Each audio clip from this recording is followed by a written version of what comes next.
Well, books can provide you an escape from reality, and they can definitely spark your imagination. That's how one woman was inspired to open a bookstore of her own. As NBC4 explores and honors Black heritage, Jonathan Gonzalez takes us to Pasadena, where that Black-owned bookstore is set to open soon, and the story behind its name. Nothing seemed to bother me much. For every book she's ever read, we just sort of drifted back and forth. Nikki High is now writing her own story. They're on the big table. And this tale comes in the form of her very own bookstore. We are at my store, Octavia's Bookshelf. Nice. Soon you can find Octavia's Bookshelf at Hill in Washington and Pasadena. The store is named after Octavia Butler, the late Pasadena author whose stories gave Nikki one of her first chances as a kid to read about someone who looked like her. I always like to sort of fantasize a bit that, maybe we were on the same bus at one point, or maybe, I walked by her at the library. But her stories are just amazing. I was fortunate enough to read Kindred when I was about 16, 17, and it was the first time that I read a sci-fi book that included Black people. Octavia's Bookshelf is still coming along, but soon these empty shelves will be filled with books from authors you won't always find in the big bookstores. Black, indigenous, people of color, who Nikki says still have a difficult time getting published. Once they're published, they have to just sort of sit in the sea of Amazon, or maybe hope that a big box bookstore will give them a table. And so I thought with this bookstore, prioritizing writers of color and Black writers, that we can celebrate that every day. And virtually every day for the next couple weeks, Nikki and her friends and family will be here, putting the finishing touches on a long-time dream. Nikki quit her steady 9-to-5 a few months ago to make this all come true. And she says it was reading that allowed her to dream in the first place. To dream and to fantasize about, things that were bigger than me and this big giant world we live in. After raising nearly $20,000 come February 18th, Nikki says she's ready to let the world into Octavia's Bookshelf, a space she hopes will be much more than a bookstore. I've heard from people in Rwanda, I've heard from people in Ireland, people in France who just ran across a tweet and thought, wow, this is an exciting idea. This bookstore is really going to connect with everybody who loves to read. In Pasadena, Jonathan Gonzalez, NBC4 News. As part of our celebration of Black heritage, we shine a light on the resilient community of Altadena, where deep cultural roots and rich history are now giving way to a new chapter of growth and renewal. NBC4's Karma Dickerson brings us the story of an Altadena woman whose bookstore didn't burn in the Eaton fire, but it has been transformed by the disaster into a resource hub and healing haven for the community. Octavia's Bookshelf has been a lifelong dream realized for Nikki High. I wanted a place like this to exist for me and my friends when I was younger. In the nearly 2 years since she's opened the only Black-owned independent bookstore in Pasadena, entrepreneurship, particularly in a niche market, has brought its ups and downs.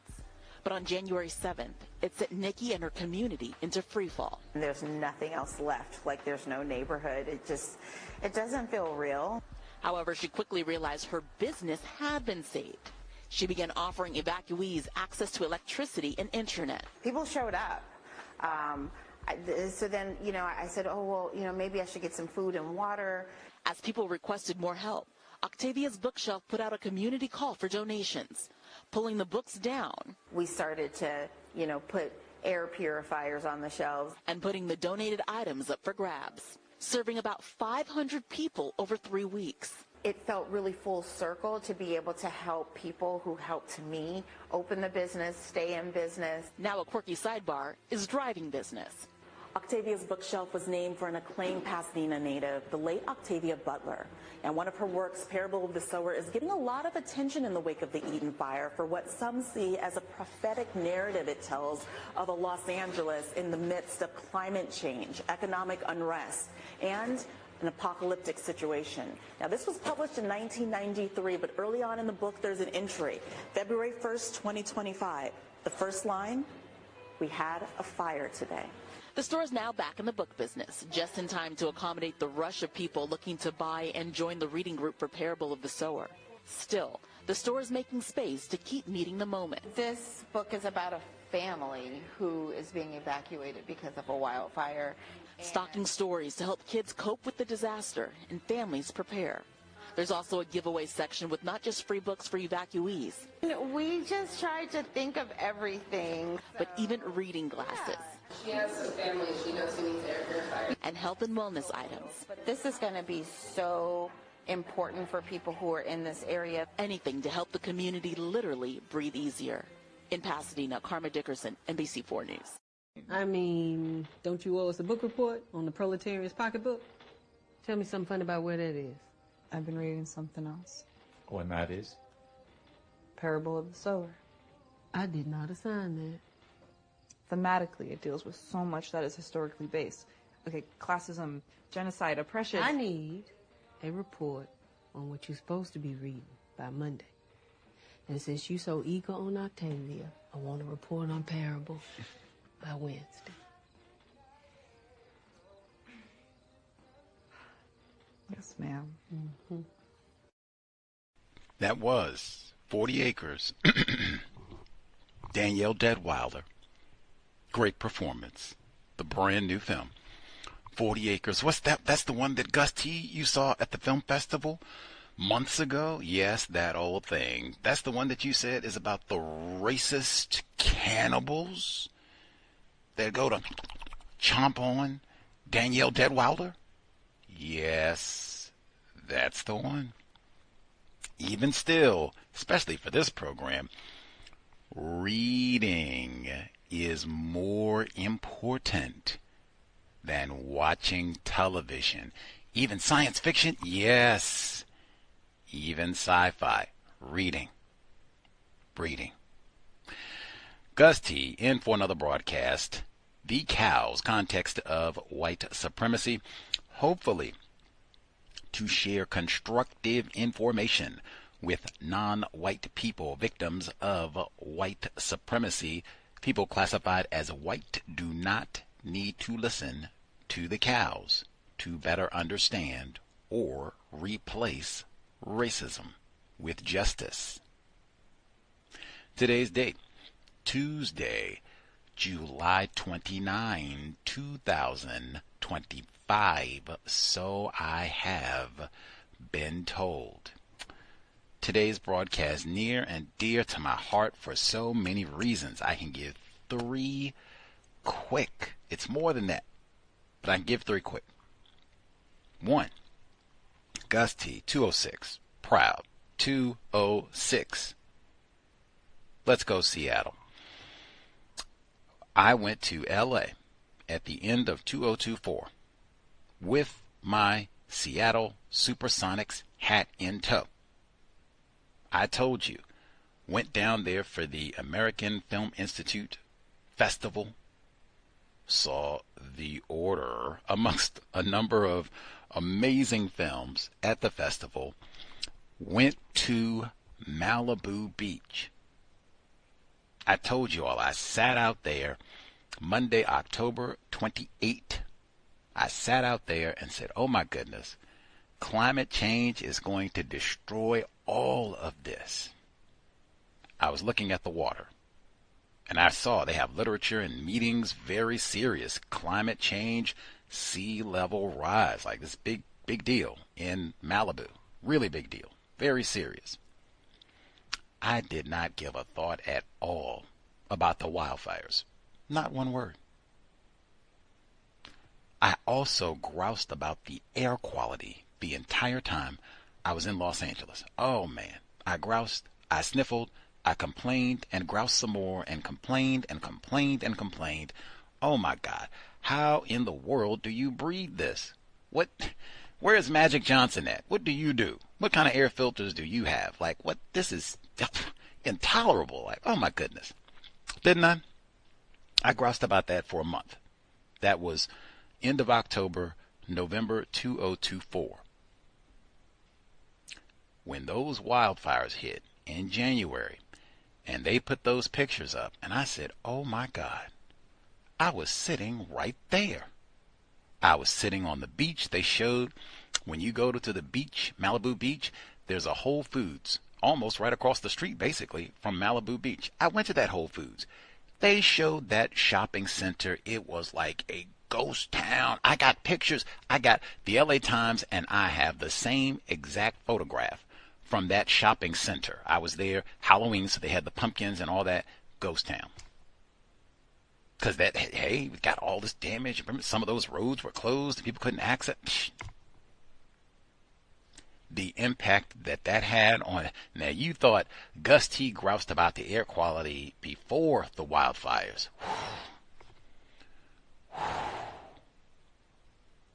Did not come on this broadcast and say over and over, I cannot believe that. I just sat there and said climate change is going to destroy all of this. Not that I'm a genius or anything. I wasn't even thinking about wildfires. That's why I'm not no smart person. I was thinking sea level rise, which that is a problem. But wow. Stunning moment for me, and easily, if the festival had been a few weeks later, I could have been there during all of that. That's one.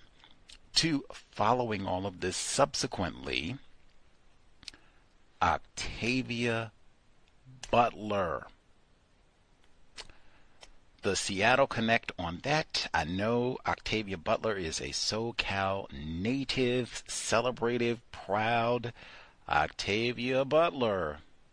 Wrap things up to rest easy and right. Enjoy her later years here in the 206. And she is roundly celebrated around these parts. Not as a native Seattleite. They don't say that. But she did spend quite a bit of time in this area and is beloved. So there is, connect between the two. And a lot of people migrate back and forth between California, Washington State, myself included. Man, Octavia Butler hovered with Gus, myself, the entire calendar year, starting from, really, the time of the wildfires. Now, exactly how, because I can give you so many different ways, how exactly did Octavia Butler hover the entire year? And this is Gus T. I don't even read fiction. Those wildfires, so many folks, parable of the sower. Parable, it's flying off the shelves. This is exactly what she said. Black family, and they're trying to escape the wildfires. Almost same time of year. She's got it in February, happened in January, and so that was, widely discussed during January, but it continued. Now, I'm following the events in Los Angeles, somewhat petrified, thinking, man, I could have easily been there. And they said, man, Octavia Butler predicted all of this. The cemetery where her remains nearly burned down. They got images of the fence, scorched fence, and they show her gravesite undisturbed. Not one blade of grass burned, but whoo, it was close. As it continues, I'm saying, oh, wow, Octavia, Octavia's Bookshelf, our guest for today. They're handing out resources and doing their part. Black-owned bookstore. I could have lost my mind. Like, what? Superhero in the midst of all of this. They got pictures helping out people who live there. What do you need? Donation center, reading glasses, sort of thing that would get lost in the fire, right? They got a movie.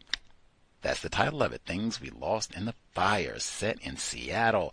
The great Halle Berry. Anyway, but amazing work that's being done, but the homage, Octavia Butler. It continued. Now, I'm going to show you now, how did it continue, Gus T? We moved from the wildfire. Murder of Sade C. Robinson, which happened last year. I'm speaking to her mother, Miss Sheena Scarborough. She says, Gus, Sade and I, we watched Kindred before she passed. I says, whoa, what do you remember about watching Kindred with your late daughter, Sade? She says, man, Sade, she ended up writing a paper about Kindred. She says, I didn't read the book now, Gus. But Sade, she read the book Kindred. We watched the film adaptation together. And she kept saying, man, they changed it. It's not like the book. They changed it, Mom. It's not like the book. I said, oh, my God. Do you have the paper that she wrote?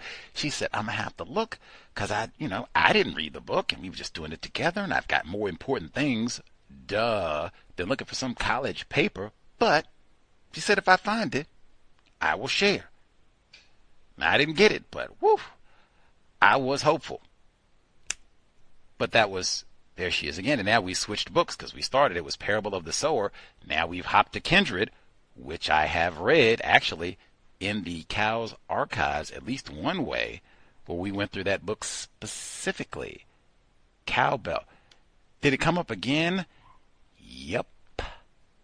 You heard 40 acres. Now I say reading is more important than watching television, but I do go to a film festival from time to time. I'm at the Seattle International Film Festival this year. Hey, I was trying to see 40 Acres at the Milwaukee Film Festival because that's where I first heard about it.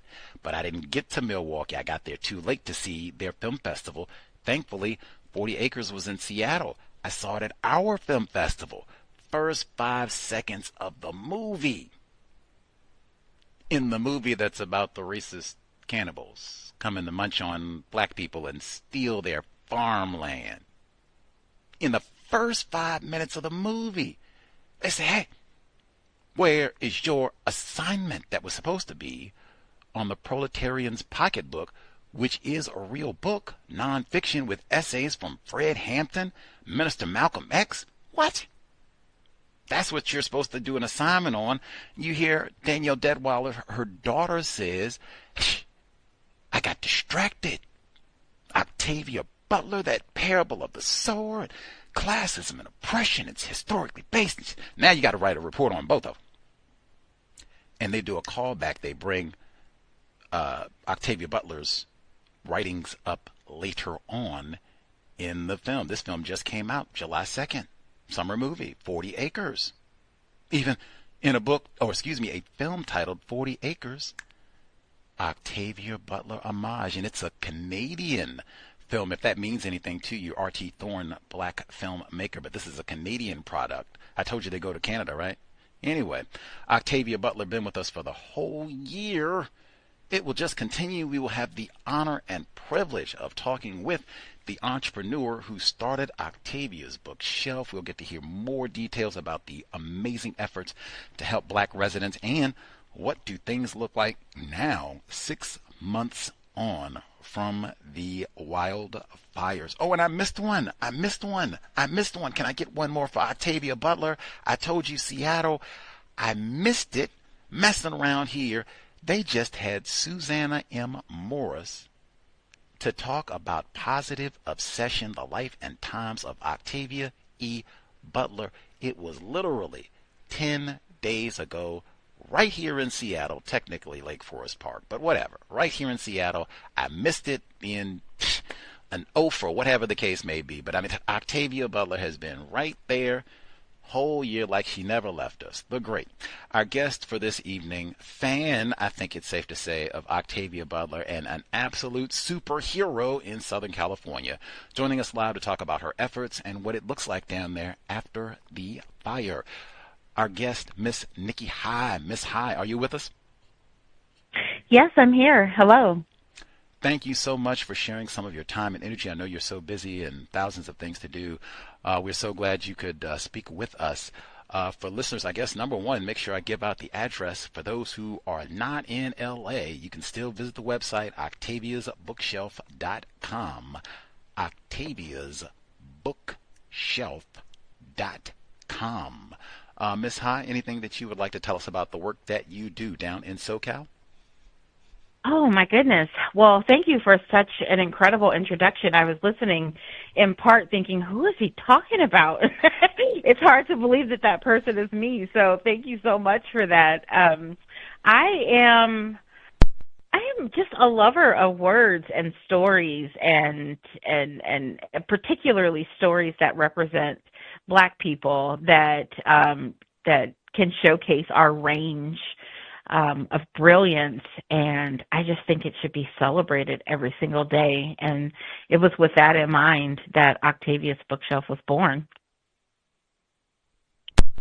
Should be celebrated. Wow. Yes, definitely. Talking about you, Miss Hyde. Talking about you. For folks who have not seen you, again, you can go to the website octaviasbookshelf.com. You're classified as a black female. Is that correct? Yes, that's correct. Got it. Okay. I guess so many questions. I guess to start with, let me go back to the beginning with the Octavia Butler. What is your favorite Octavia Butler book? Oh, that question always trips me up. So I have to say that Kindred is special to me because that was my gateway book. That was the gateway that brought me into the world of Octavia Butler.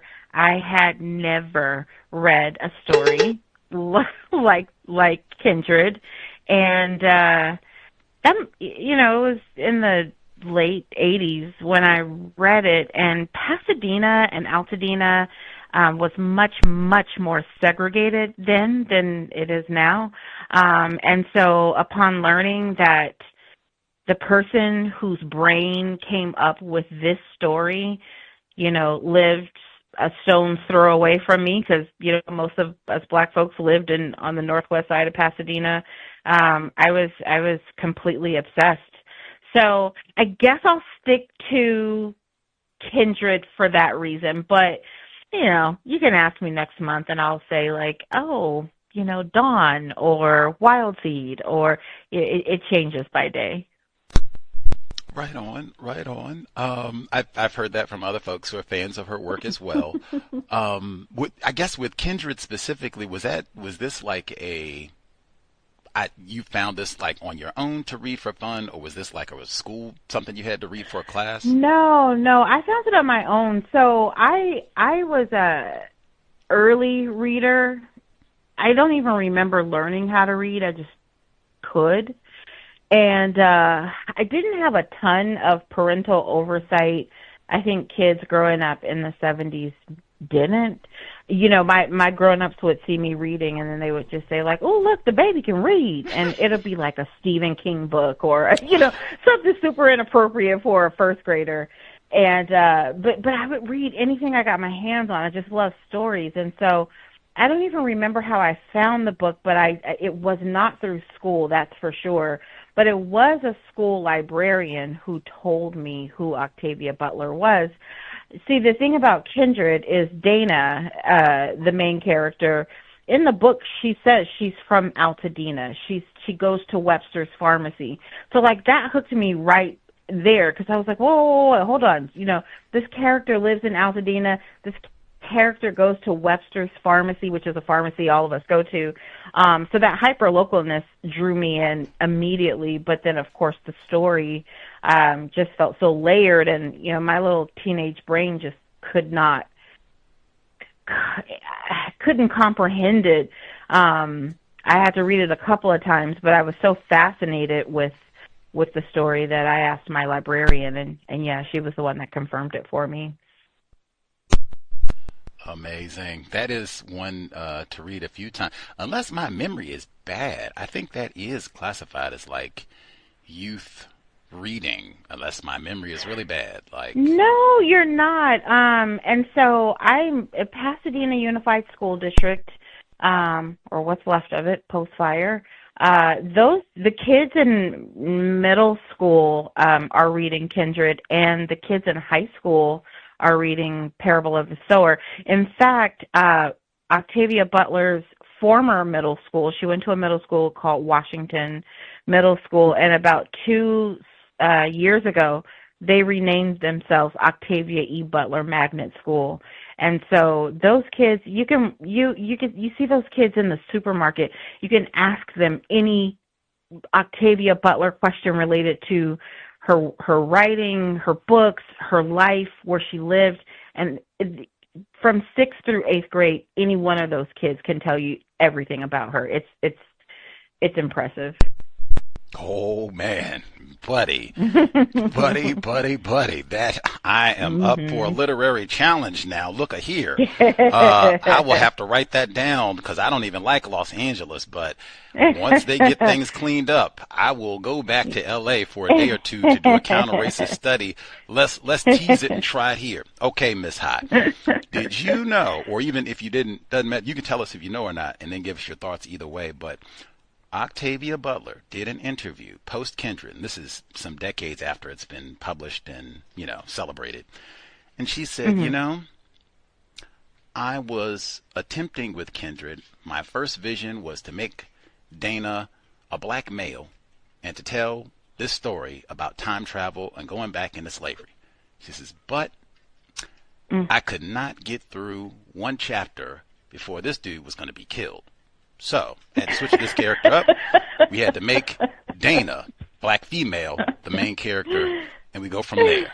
And that, has changed my perception about Kindred forever. But did you know that? And then, either way, thoughts? No, I didn't know that, and that's what the beauty of being immersed in her world is, that somebody always has a nugget that's new to me. But what you're telling me doesn't surprise me. I've read through some of her private notebooks and journals, and I can tell when she dislikes a character she's writing.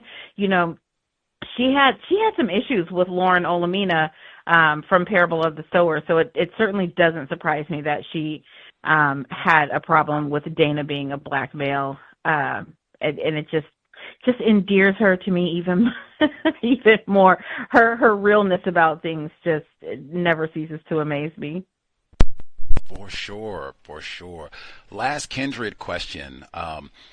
Did you see any similarities or resemblance between her current day 20th century love interest Kevin and Rufus, the racist slave master from yore? I mean, the way black women are used as tools, I think those similarities I find in lots of men like Rufus and Dana's husband. Using black women to their own advantage for something, even if they don't know that that's what they're doing.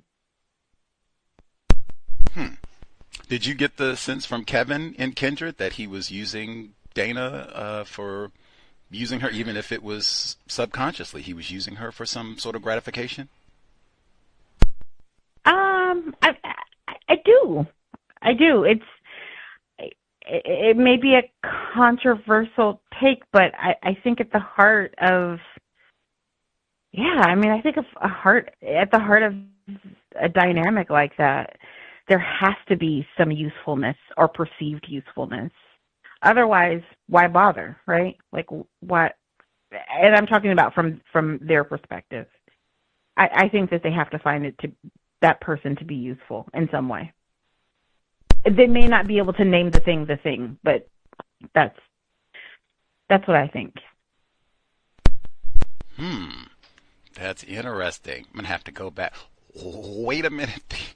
The income, one bit of evidence. I think there's an income disparity because he has better, more stable employment, and Dana is at the temporary. My memory is correct about. Is that act like there's a differential in? Yeah, no, that's accurate. But I mean, it for me would go. It has nothing to do with the income disparity. Okay. It's for me. What is it? What is it feeding him? What is his relationship with her feeding him? I could be totally off base, but that is my sense in relationships with that dynamic.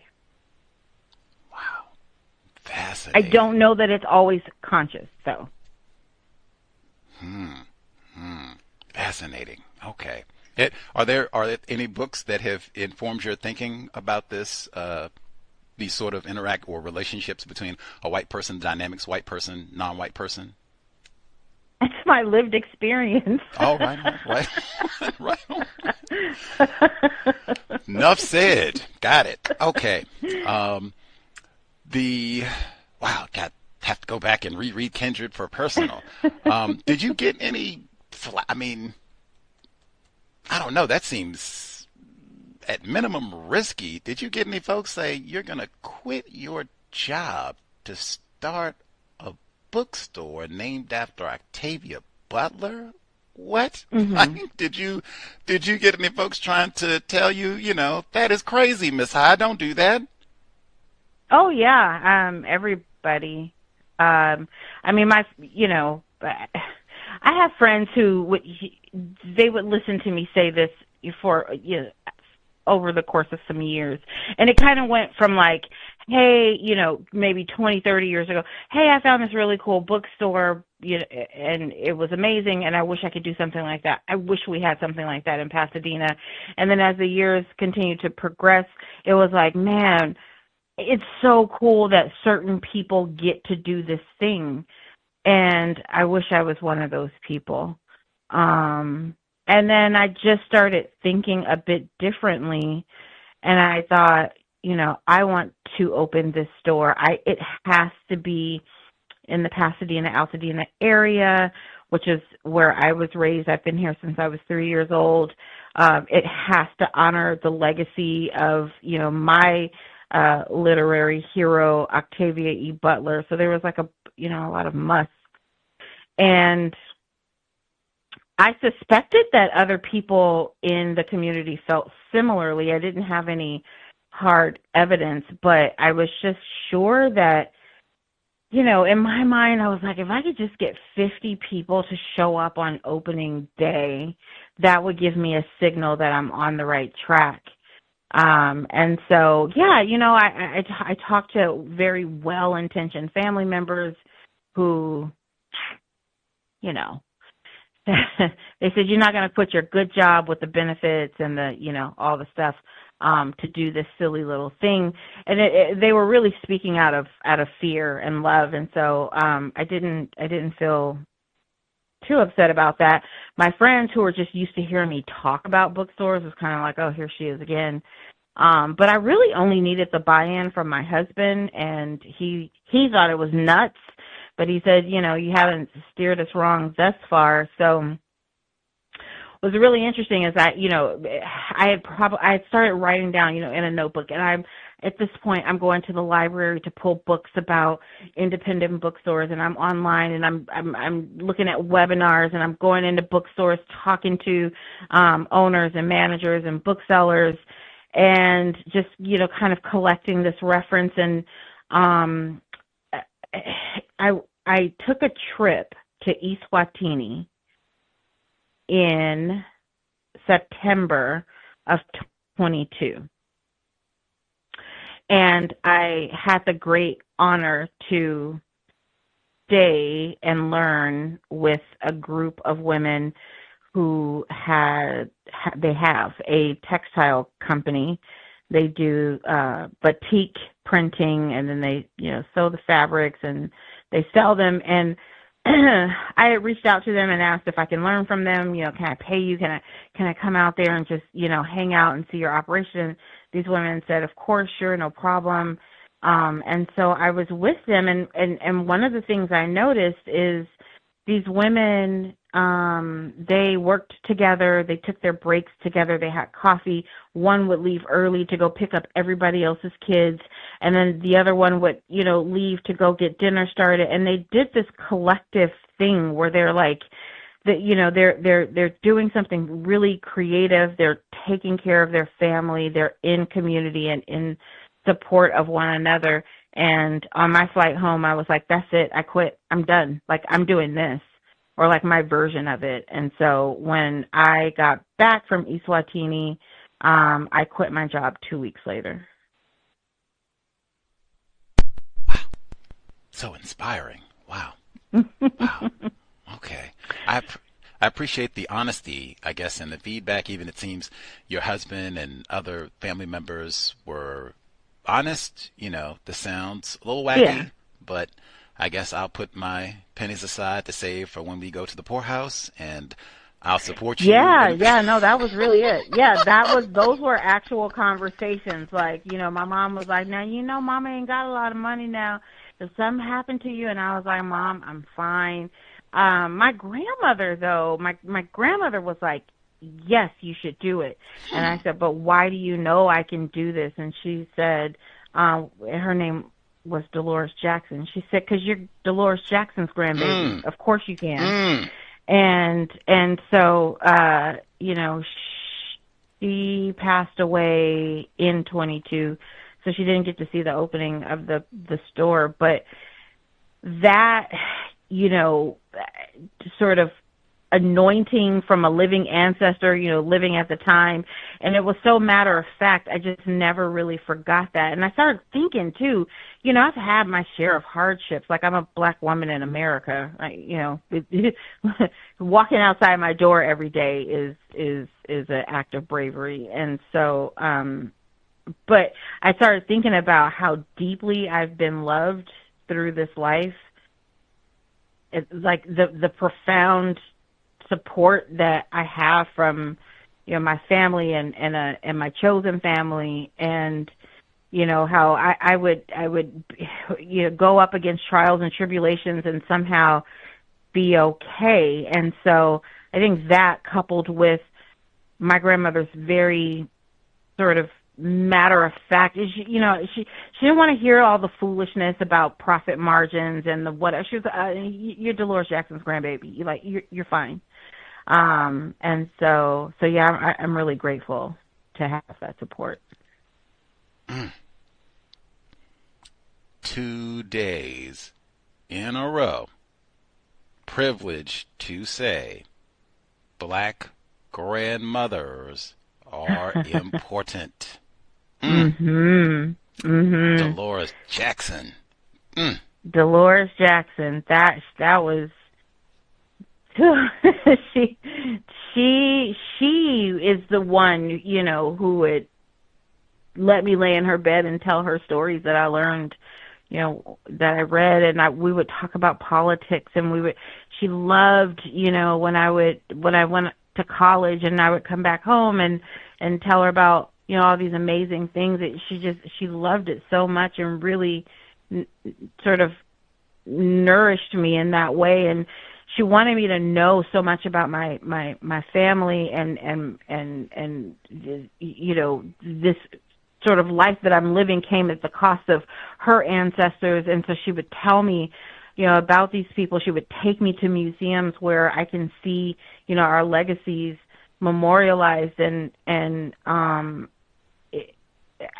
for her to have that level of confidence in me when she had so little. She only had memories or things she could point to, but to be able to, see in her lifetime that I would even be attempting to do something like open a bookstore, I feel really blessed that we got to even have that conversation. Context of white supremacy. Our guest today, Dolores Jackson's granddaughter, Nikki High. Did you... Part of me feels like this is kind of an ignorant question, but we have to see.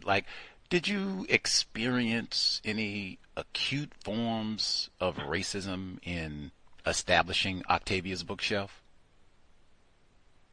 Yes, 100%. I got a visit from my district council person before I opened my store to tell me, hey, we got your back.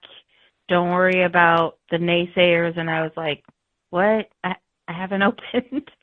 And he says, oh, well, we've already started to get complaints about your store.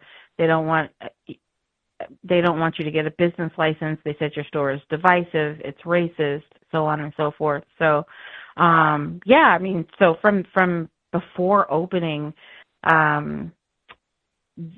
the idea of this bookstore resonated so deeply with so many people that it was covered by a lot of media, and I learned early on to just, not look at the comments, because I would go to, LATimes.com or PasadenaStarNews.com and, see this really beautiful story that a reporter did about me and the bookstore opening, and then I would read the comments, and there, lots and lots of nasty stuff, false equivalency, like, what if we opened an all white bookstore, like, that kind of thing.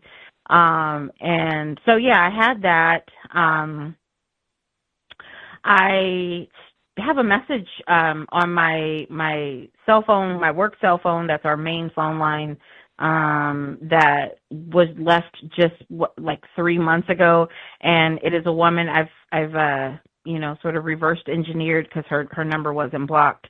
A woman out of Colorado who just called me the N-word over and over and over for about a minute and a half.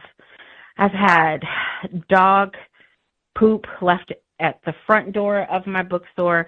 I've had it in the back door. I've had somebody kick my door in the middle of the night. I have it on camera. A police report was filed. He ended up taking my cash register, which had about $15 in it, so it wasn't that big of a deal. It was, the damage was done, but when you look at the video footage, you can just see him sort of like, looking at the books with a lot of disgust. So yeah. And then there are the smaller acts, like I have a sign outside, the A-frame sign, and it says, "You just passed a bookstore. Are you okay?" And so it draws people in. And so for folks who are not familiar with the concept, they'll see the sign. And I've had whole families walk in and say, "Hey, we just saw your sign. Of course, we can never pass up a bookstore." And I say, "Oh, well, welcome in, blah, blah, blah." And they walk the whole length of the store. They look at every single book, and they walk right out. So, we definitely have had subtle and overt racism. Wow, that was what I said. I felt dumb asking the question, but I felt, wow, the details. I guess just for clarification, since they accused you prior to the store being open, they accused Octavia's Bookshelf of being divisive and racist. And even you said some of the folks in the comments said, "Hey man, what if we opened a bookstore and said you all couldn't come?" Now, I think there's a long history of that being done all over the world, but whatever. Yes. I was not aware that Octavia's Bookshelf excluded anyone. Do you all have prohibitions like we don't have white people here, or no short people or anything? I wasn't aware of that. No. In fact, I say all the time, everyone is welcome here. And I'm going to go beyond that. Everybody's welcome here, and I even say, hey, if this makes you feel uncomfortable, if you want to have a good faith conversation about it, let's do it. This is where ideas are meant to be talked about, and conversations that are uncomfortable. We should have these conversations. Why does this store make you feel uncomfortable? If you are approaching me in good faith, I will talk to you. I will also recommend a lot of books for you to read. But we can talk about it's the people who assume that my store is modeled after something they would do, right? Which is just not the case. Everybody's welcome in my store. I have such an incredible mix of people, backgrounds, religions, ages, race. I mean, and I say over and over, this is a bookstore. I want everybody to read these books. And so, yeah, so to answer your question, we absolutely have never said that this is a space for Black people only. Will this space exclusively prioritize and demand that it's safe for Black people? Absolutely, yes. I think for some folks that might be a problem, but in fact, I know for some folks that is for sure a problem. In fact, as you were recounting some of the, in my view, just direct instances of racism, white supremacy being practiced against you and your shop, Octavia's Bookshelf, particularly the anecdote, all the people who were making these accusations before the shop opened, that as well, but particularly whoever this person was that kicked in the door, and you said they kind of just gave this menacing look of disgust. I guess Octavia Butler and all the rest of it, and took $15 from the cash register. It reminded me. The book just came out this year. I tell listeners all the time, get current books that came out the current calendar year. We had him as a guest on the program, Dr. Wayne Wiegand, white professor, and he wrote the book In Silence or Indifference, Racism and Jim Crow Segregated School Public Libraries. Oh my goodness. It is such, you talk about detailed. It has pictures and everything, but he talks about the long, deliberate effort to make sure, not a bookstore, black people don't read, period. Like, you're not supposed to have books in schools where black people are, and if you are going to have maybe 3 old, moldy books where the pages are falling out, maybe 3 and no more, but if you are going to have 3, it had better not be no Octavia Butler. It had better not be no Malcolm X. It had better, it better be something real lame and timid, like 101 Dalmatians or something like that. And again, a raggedy copy where the pages are falling out. And then to sit around and joke and say, Chris Rock was right because, you black people don't read. Like, yes. But are you familiar with that book? I am familiar with that book. Academic titles actually do very well in my store, and I feel a level of I feel actually pretty deep gratitude that I have people that come into my store and will say, "Have you heard of such and such book?"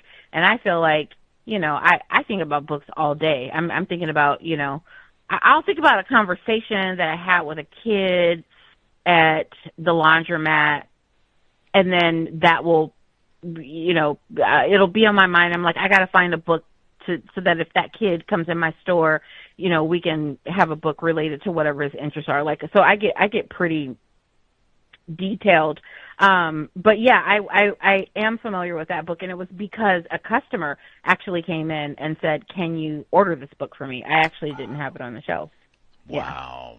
But what's interesting about what you're saying, though, is there's this whole thing, black people don't read, lie, absolutely. But also, when I talk to young people, I'm like, you have to keep pushing back on this. So, because you can't have it both ways. So the lie is, and the pervasive theory is, black people don't read. So why were there laws, like, we're too stupid to read, to even know how to do that. So why were there laws that prohibited us from learning to read? Like, you can't have it's that you have to live, for you to believe that kind of stuff, you have to live in a bizarro world, right? It's like, black people are lazy, but I had them tending my crops. They're dirty, but I had them clean my house. The women are disgusting, but they breastfed my baby. They are too dumb to learn to read, but I have to make sure that they don't have access to books. I mean, can you imagine living in that space where you have to hold these two ideas that are so ridiculous? Like, there's not a lot of critical thinking happening. More critical thinking needed. More reading. What is since you are immersed in literature all the time, like from the 2025 calendar year, we're at the halfway point, or I guess a little beyond now. What's the best book that you've come across that's published this year? Sky Full of Elephants by C.O.W.S. Campbell, hands down. Okay. Adding Best to my book, yes, so far. It is the setup is, this event occurs, and all the white people in America walk into the nearest body of water and die. So the protagonist, Charlie, everybody is in this whole new world. Like, does money mean the same thing without white supremacy? You get to find out who had been passing because they didn't walk into the body of water, right? They're still living. It is such a fascinating story. Yeah, I loved it. Loved it. Is this a black author or? Yes. Mm-hmm. Okay. Sky Full of Elephants. Okay. Add that one to the list. Did you enjoy Irvin Weathersby's In Open Contempt? I did, and actually, I featured it on my, no. I was going to say I featured it on my Instagram. No, somebody came into my store, and they saw the book on the shelf, and then took a picture, and it was a friend of his so they forwarded to them, and he reached out and was like, oh my God, I can't believe you have my book. But yeah, I did like it. Okay. Black author as well. I hadn't read that. I got that from Miss High's list, so I added that to my list today as well. 2 black authors. Yeah. Giving credit. This is your world. White supremacy exists in every facet of our life, and we have to talk about these things. And in order to do that and be armed with, here we go again, critical thinking skills, like you have to read. Reading and physical books, I believe, are so important right now. We are living under an administration that is editing videos and altering websites, and my fear truly is that, digital documentation will not exist in its original form. We have to have a book. We have to have paper, physical copies of everything. I had not really. I've heard people before talking about different concerns that they have. I've heard people talking about accessibility with digital content, thinking that Amazon or Kindle might retract access to this, info at some point. So all the stuff that you have, digital books, might not be accessible, but a concern that it might be deep fakes in a literary sense. So the book that you get is not what was originally written. I mean, think about the people who and admittedly, most of the people who are arguing this have not read the U.S. Constitution, but the number of people who are saying, it says in the Constitution, due process is afforded to U.S. citizens. And it's like, it does not say that. It says people, right? I think there could be a world in which, you want to argue a point and you go to the internet to pull up a document like that where, sometime in the future it won't say what it originally said. I think we have to, there's something about the power, and to your point too, and not having access. I mean, post-fire, a lot of people lost our access to lights and water and power, and you don't have any physical copies to watch your favorite program or whatever. So it's twofold. But I think about Zora Neale Hurston. She used to say, if you are silent about your pain, they'll kill you and say you enjoyed it. And I think that goes to the point, we have to tell our stories. We have to write them down. Books are so crucially important, I think, to our very existence. But of course, I'm biased. I own a bookstore. Right on. Hey, writing is super important. And I was so dumb. I forgot Wikipedia. That's been with us for a long time, and the unreliability. So I could easily see that. I could easily see that. I just hadn't thought about that with the implications of technological advances and such. It might be difficult to even pin down what was originally written. Man, woo, perish the thought. Yeah. Wait a minute before I skip. So do you have an opinion on audiobooks? Is that the same as reading the physical copy? It works two different places in your brain, but it is as crucial as reading a physical book. It is actively listening. It is the way our ancestors passed down stories and lessons to us. So to be able to actively listen to a story it makes it accessible for everybody. But yes, it's a whole different skill. It totally counts, and I stand by that. Got it. I do like listening to the stories. I love that. Octavia Butler listened to books on tape all the time. It was her favorite way to listen to books. And when she was questioned about it, she just said she had a radio imagination. Love it. 206 California native, 206 connection to. I guess pivoting with the wildfires, Octavia's bookshelf was thankfully not impacted by the wildfires at all. Did you yourself, personally have to evacuate or have any concerns?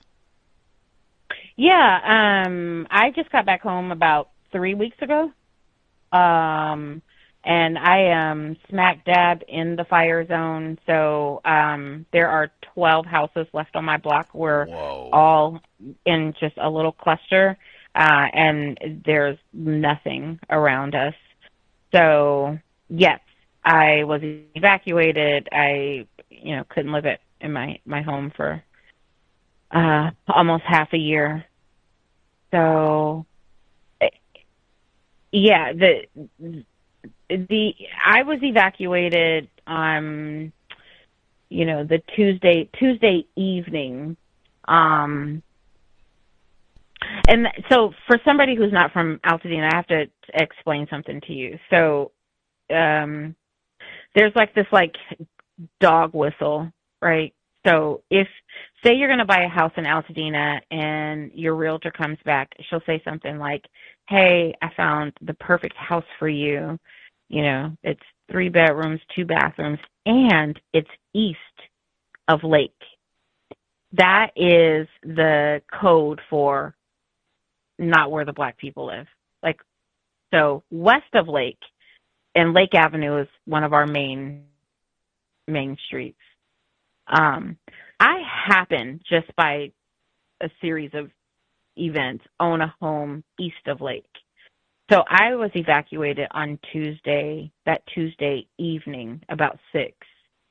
Many of the folks I know where I grew up, the bulk of the devastation west of Lake, they did not get any evacuation alerts, or if they did, it was in the middle of the night. So many people were awakened to their garage on fire or smoke in their house. So, the devastation is massive. I can't, it's almost too difficult to describe. Wow, that is. I cannot imagine. It's just as she said, I could not fathom being evacuated for 6 months from your residence, and you're chugging away, pitching in, turning your business into a donation hub for a month, Mm-hmm. packing all the books away in the midst of being basically homeless. Because Yeah. geez. Yeah. And then you Yeah. come back, and she said there are 12 houses left amongst total devastation. Not just, oh, we come back and woof, made it and dust things off. No. You come back and it's 12 houses left amongst ruin. Like, Yeah. what? Yeah, it doesn't feel real. What's the interesting thing about, all the houses being gone is I've noticed wildlife has come back. So, we would get coyotes around dusk, but now they just walk up and down the street. Wow. So all throughout the day, there's like more bear sightings because I guess, they're coming down from the mountain like, hey, let's check things out. So that's been really different. But yeah, the street is dark, and it's very quiet, but all the 12 of us left are, we have a text thread. So, if I see the light on at somebody's house that I know they haven't moved back in yet, there's a whole text chain going around. But it's quite surreal. And I feel like the calling to utilize my bookstore as a mutual aid hub was it's something that I've just been truly honored to do, but I think we're called to help each other. So it hasn't been easy, and today I'm talking to you and I feel fine. Yesterday, I was choking down tears every conversation I had. And so I appreciate you asking about it. I don't know how I have managed over the last 6 months. And I suspect that my body and my spirit will make me answer to this, or for this, like the way I've been running. But the devastation just feels so, unimaginable.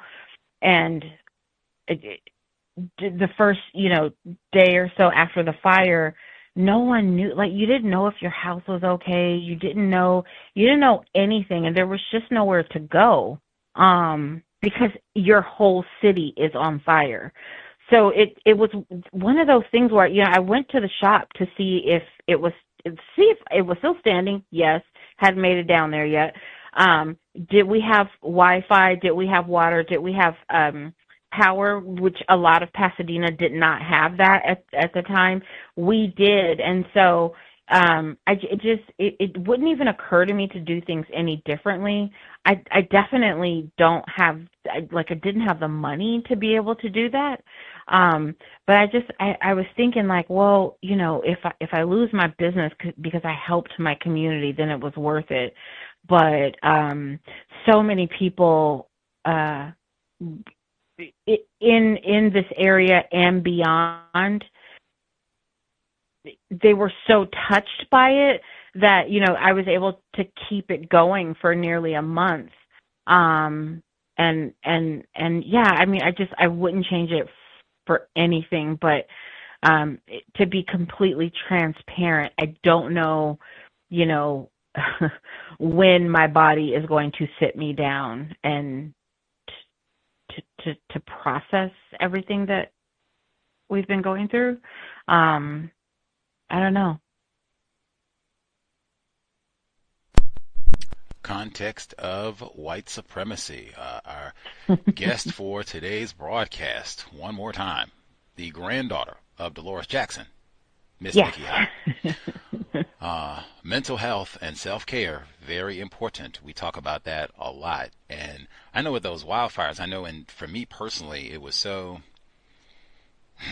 wow, it resonated for a lot. As I said, I was just in Los Angeles grousing. Yeah, I heard you say that. And the air quality and such. And so I was acutely attentive to the reports about the impact of the wildfire wildfires on the air quality, and even I know UCLA, they're doing studies and saying we're going to look at the health impact of these wildfires for the next decade, with regards to how this impacted the water, how this impacted the air, how this impacted the soil, for people whose houses maybe it survived. Can you go inside and breathe? What sort of information and or concerns do you have about the health? Thank gosh, you're survived with your life and health intact. You're able to evacuate on time. Your house is okay. But what sort of concerns do you have about the health impact of the wildfires? Yeah, it's huge. So in order for us to safely come back home, we had to have all of the insulation replaced. We had to have the attic completely replaced. There was severe roof damage. The smoke remediation company came in with the industrial air scrubbers. There's a complete wipe down, and then pressure washing the outside of the house. They had to pull up the floors. Like, there's all this stuff. We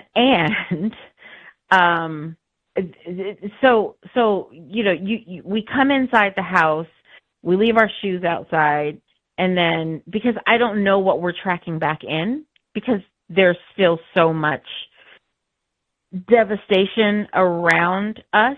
So I worry about what am I tracking back in the house.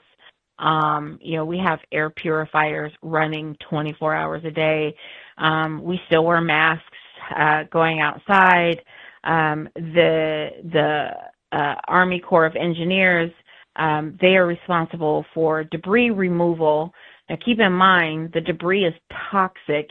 Many of the homes in Altadena are, 80, 90, 100 years old. So it's filled with lead and asbestos, and, there's so many toxins. I think I just read a couple of days ago there was a new one. I think it was bromelain or something like that they've just found. And so as they scoop up the debris, those particles are going in the air. Now, the dump site or the staging site, so, they move it from one property or from, clear out a lot. They take it to this one place, and then it eventually gets taken somewhere else. Well, that sort of staging area is the golf course that is a half a mile away from me. And so you go to these town hall meetings to express your concern. We want to know when the trucks are driving up our street or anywhere, with debris, is the truck covered? How often are they testing the soil at the dump site? These are questions. We want to know how long they're going to be there. And so there's just a new thing to know or to research every day. And it's frankly exhausting, but I don't have anywhere else to go. There are people, I live in a very working class neighborhood. We don't have anywhere else to go. There are, some very wealthy folks in Altadena who lost their home but had 2 or 3 homes in neighboring cities that they've gone to because they want to take an extra precaution. But for the majority of the folks who have homes left to go to, we just have to do our very best to take as many precautions as we can. But I don't know what's going to happen in 5 years or 10 years. So I do realize that there's a risk there as well. I want to nab some of the folks who had a question for Miss Nikki High, owner of Octavia's Bookshelf. I just was sitting here like, come on now, Miss High, you ought to be ashamed. You're supposed to have 3 or 4 homes spread throughout LA County so that when the fire comes, wait a minute, we just go over here, we got the condo on the other side of town and relocate the plants and, we all good now. Everything is, Yep. Let's see, our caller at Octavius in New York. Octavius in New York, did you have a question for Octavia's Bookshelf owner, Nikki High? Greetings. Thank you guys for having me on the line. Greetings to all the callers and listeners.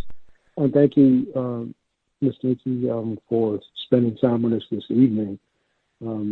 My handle is actually, I chose it kind of because of the books, but I'll be blatantly honest. I definitely haven't read as many as I'm sure you have. But one of the questions I wanted to ask you first off was, what is one of your all-time favorite, like, American books, from an American author, I should say, fiction or nonfiction? I was kind of curious what you see in that space that's one of your favorites. Can you clarify a bit, because Octavia Butler is American? Did you mean? Yes. Yeah. Any one of, what's your favorite book and favorite author from, is it just Octavia, or is there anybody else that you would also? I mean, yeah, no, that's a good question. She is my all-time favorite author. Sure. But I don't know. I mean, I love Toni Morrison, but for a different reason. I love Toni Morrison for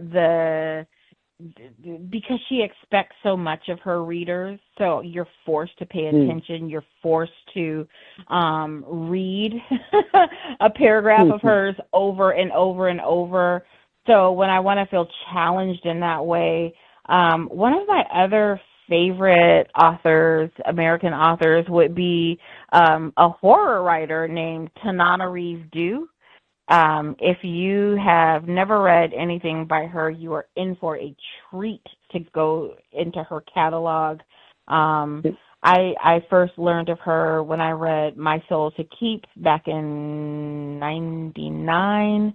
And then she just blew me away again in 2023 with a book called The Reformatory. So I love her so much.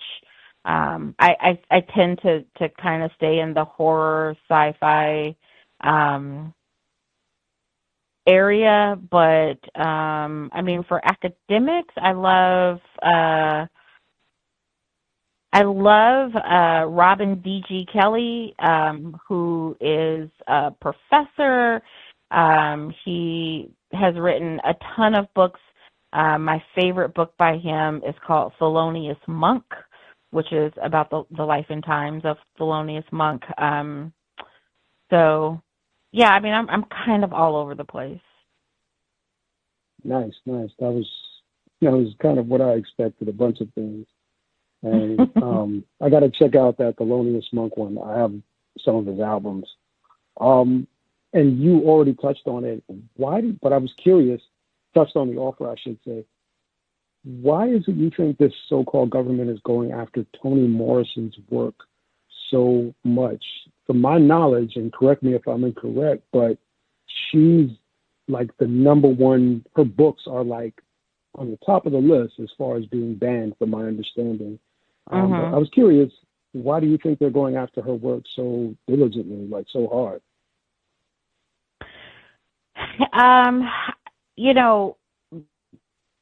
I think in general, you just have to be a Black person, and at this point, that's enough to get on the banned book list. I know that Toni Morrison's novel, the one that I see that comes up so much for book banning, and I'm not sure if you've read this one, but it's worth the read. It's Bluest Eye. And I would say, because she unflinchingly explores and racism, child sex abuse, incest, and she does it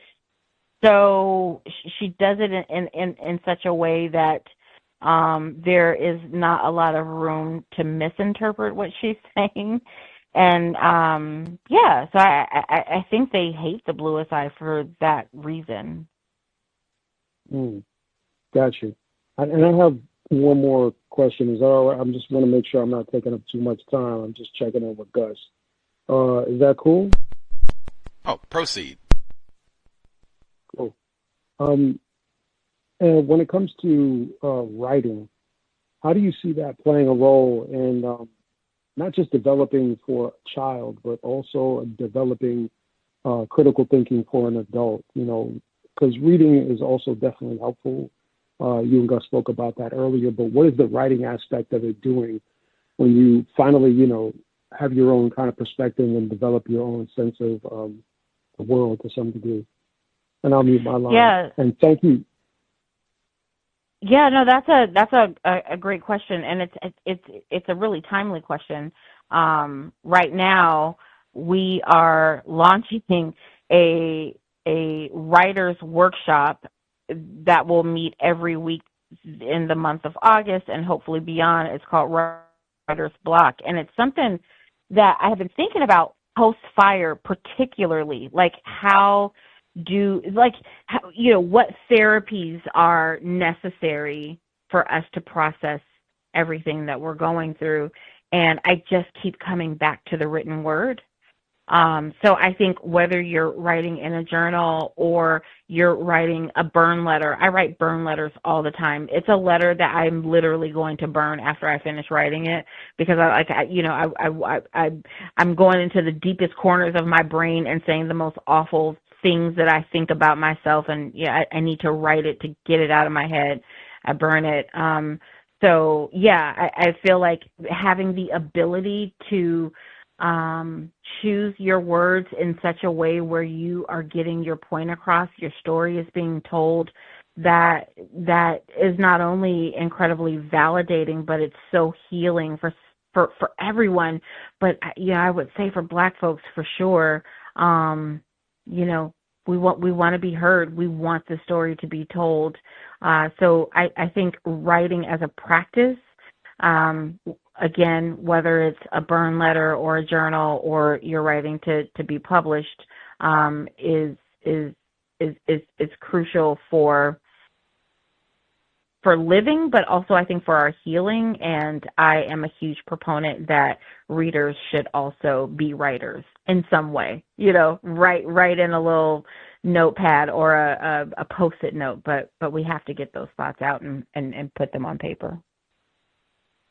Right. That's all the questions I have for now. Thank you very much for your time. I appreciate it. Oh, I appreciate you so much. Thank you. Oh, by the way, can we order? I'm sorry, guys. I was wondering can we order from her? Yes. You can absolutely order any book on my website at octaviasbookshelf.com. There is a button that says shop, and I am partnered with a third-party supplier that can get any book that you want and get it shipped to you. Thank you. And with that, I'll mute my line. Pardon the interruption. Thank you so much. OctaviasBookshelf.com, OctaviasBookshelf.com have their GoFundMe button there as well. Audiobooks too, since we spoke about that. We talk about the importance of reading so frequently, you'd be one of the best people to ask. We have Black parents who listen to this program.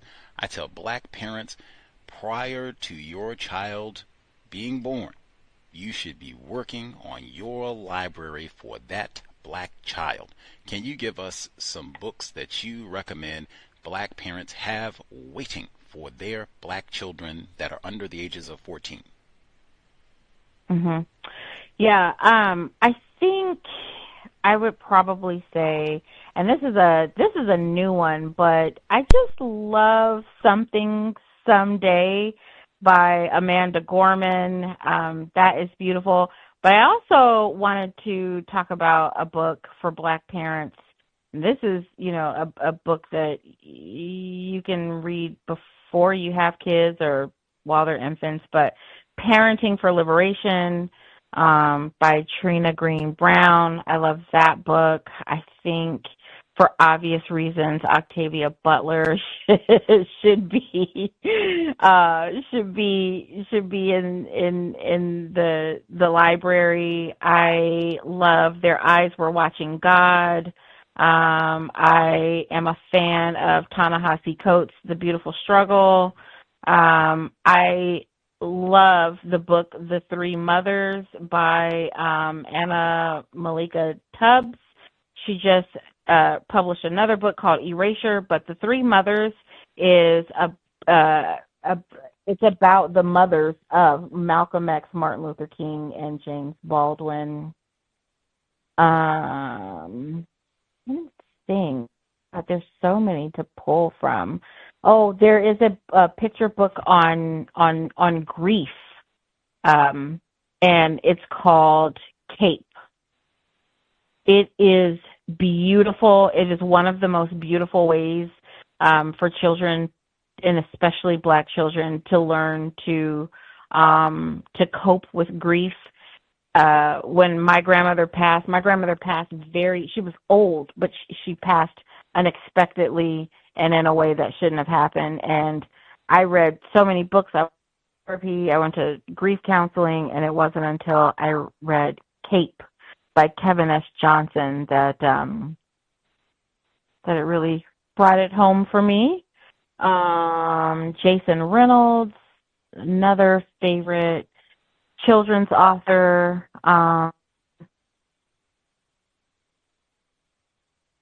Yeah, I think that's enough for now. Chunky list. Great. Love it, love it, love it. Tashi, see? Expert. I was going through and writing and looking, parenting, because I hadn't heard of any of those. Something, someday, I hadn't heard of any of those. So pile them up, probably be loads more, but that'll get you off to a great start.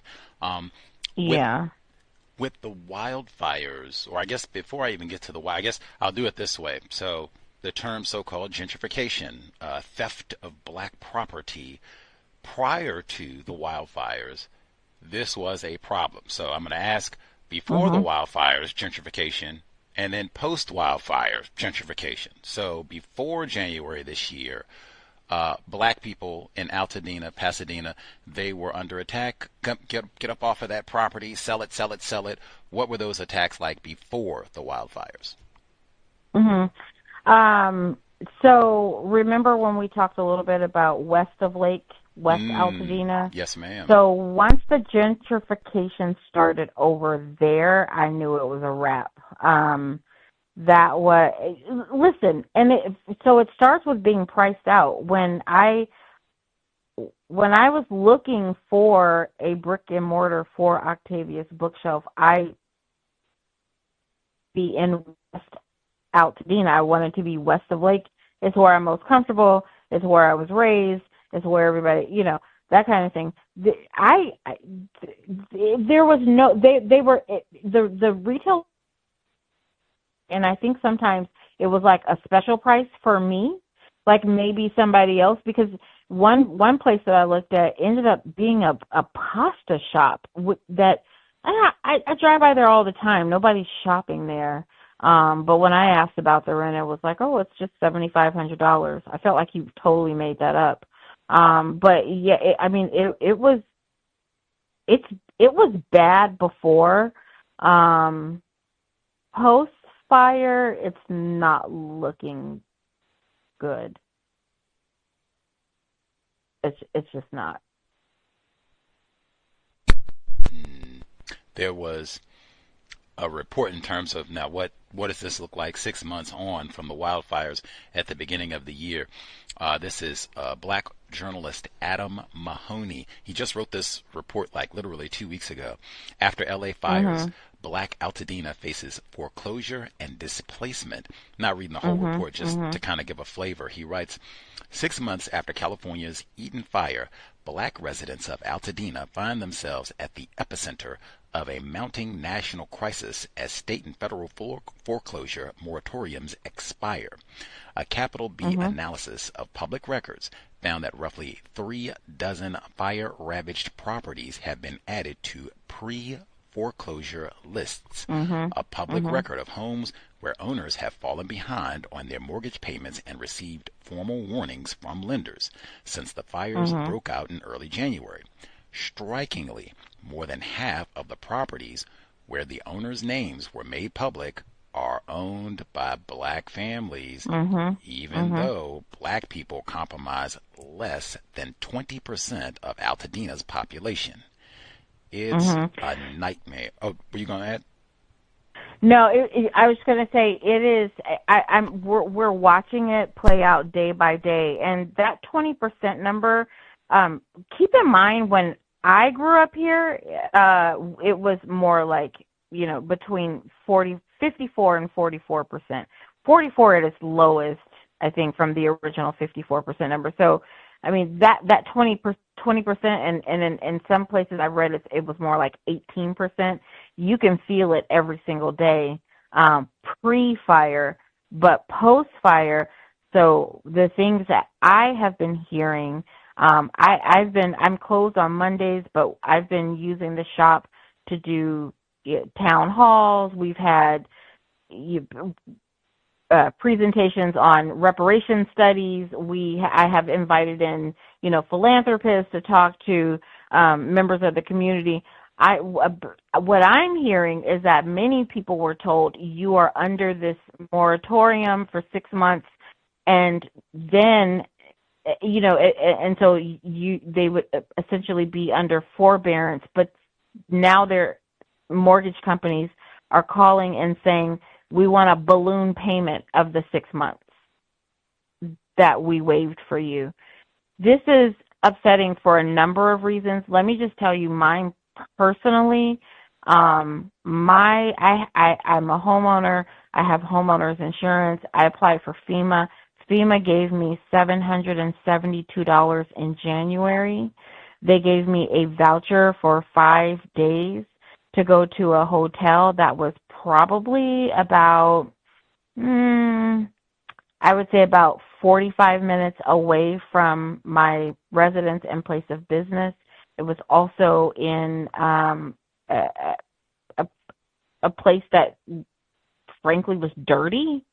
So I did not go there. So I was expected to still pay rent and then also pay my own Airbnb or hotel. Early on, it was the kindness of strangers who would say like, "Hey, I can cover your hotel for these 2 days," or whatever. But for the most part, it was just me and my husband making double payments. So we were paying our mortgage and then paying to have some place to live. So I am privileged enough to live in a double income household and we have no more children at home. Our kids are grown and out the house. I talked to plenty of customers who said that their mortgage company is demanding, upwards of $10,000, $12,000, $18,000. For people who lost their home in the fire, like it's a total loss, some of the rents here, whatever's left as a rental in Pasadena, might be a 900 square foot house, 2-bedroom, 2-bathroom, and the owners are asking for over $5,000 a month to rent. Like this is the largest land grab I've seen unfolding every day in real time in my lifetime.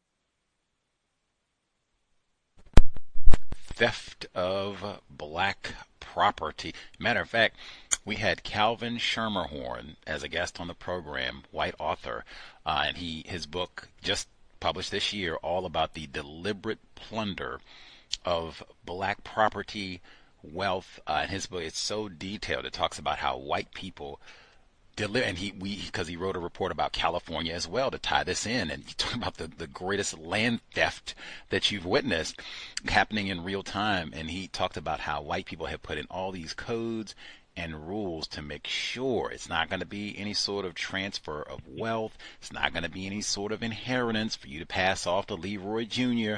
No way. It's going to be, in fact, maybe debts or nothing, but it's certainly not going to be you passing on, $5,000, $10,000, house, third generation, none of that business, none of that. No, you have to understand, a lot of black people in Pasadena, the houses that they lived in were passed down to them, generation after generation. So, and in some cases, I know families, I grew up with that are my customers, that are my friends, 5 houses in one family, and they're all gone. Wow. There is the base rebuild price, not including permits, so just the build price on a 2+2 is going for about $850,000. But you have to get another $60,000 just to get the permits going. So who has $900,000?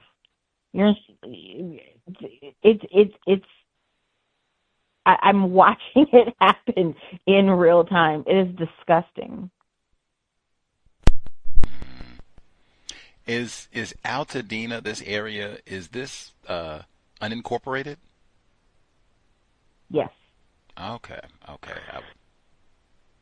That we even have a coffee shop called Unincorporated. It's this thing that Altadena's quirky, we're fun, we're unincorporated, but we could really use a mayor right about now. There's just some wild stuff happening, but yeah, we're unincorporated. For folks who are unaware, who haven't been keeping up with all of this, I think one, that probably it being unincorporated probably contributed to the segregation, or what they call segregation, having a large population of black people ending up in this area, and so then it can be absolutely unregulated, and then you don't even have anyone to go to per se. Look, we don't have a mayor or someone to be responsive to things that happen, and then they've had reports of widespread price gouging in the midst of these rents, where she just said that 2-bedroom, what have you, it might be $5,000, it might be $7,000, who knows? And same thing. So who do you go to? Because they had came out and they had lots of tough talk after the fires initially in January and such, we're not going to have price gouging, we're going to and all this. And now 6 months out, they said, wow, there were all these reports of price gouging. What was done about that? Yeah, there has been. I can't, it's disgusting. I had a FEMA inspector show up to my door yesterday, and he said there's been wide reports of scams throughout Altadena, and we're just here to do an inspection to have on record, I guess, to see the damage. I'm like, for the $700 you gave me in January, be my guest. Be my guest. All the money that there was, this benefit concert early on that raised over $100 million. Altadeneans have not received any of it. What that nonprofit did, they have a 66% operating expense budget. Okay. And so with what was left after they paid themselves, clearly, is they gave to other nonprofits who then have their own operating expense budget. So there was almost nothing to give, to help us. So, I mean, the Red Cross gave $3,200 payments in the last 6 months. FEMA was $771. That is all that I've gotten from an organization. Literally every bit of help that I've had to, keep a roof over our heads while we were waiting to get back home has come from, money, the little bit I earn at the bookshop, and then people, the kindness of strangers helping. But there was something else I wanted to mention for people like myself who you have a structure still standing. There's this slow loss, like people who lost their home in the fire. They overnight they lost everything that they owned.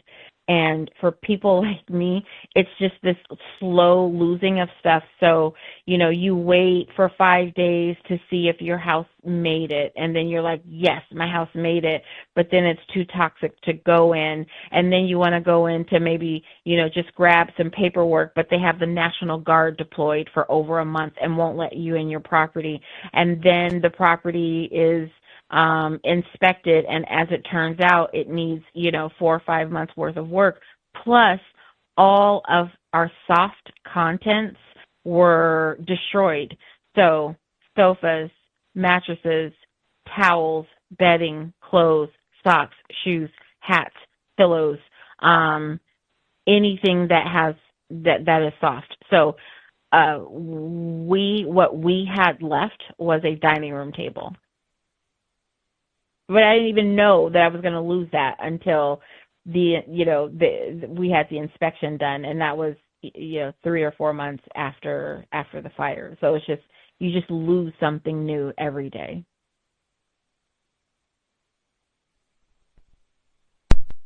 Wow. The slow loss. Wow. And even the slow loss of black homeowners in the region, or accelerated, and black businesses. Is this? I don't live in California, but I did live in California before I moved to Seattle, and as just said, I visited recently. I have brought this event up just because I cover racism, and I think it's important. Apocalyptic wildfires. It's in California. We talk about California, Kendrick Lamar, and all the rest of it all the time. I get the sense when I talk to black people, even being truthful, even when I talk to some black people who live in California, that the plight of black homeowners from these fires is not really, we'll get to that later, maybe.